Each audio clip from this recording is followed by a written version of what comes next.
You ask Tiger to calculate. This deals with linear inequalities with one unknown. The final result is x equal or smaller than 36 over 5 equal or smaller than 71 over 5. Let's solve it step by step. Group all constants on the right side of the inequality.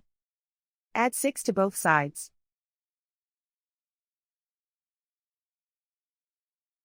Simplify the arithmetic.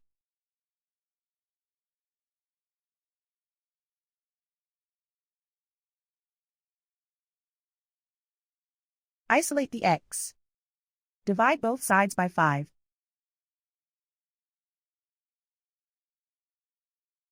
Simplify the fraction.